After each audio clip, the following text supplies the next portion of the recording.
मुझे अब डर नहीं लगता, मुझे अब डर नहीं लगता किसी के दूर जाने से, ताल्लुक टूट जाने से, किसी के रूठ जाने से, किसी के मान जाने से, किसी के आजमाने से, किसी को आजमाने से, किसी को याद करने से, किसी को भूल जाने से मुझे अब डर नहीं लगता।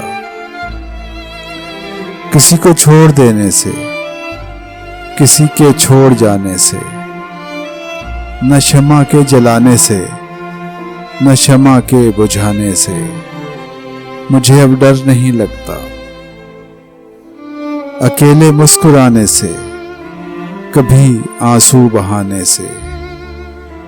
न इस सारे जमाने से,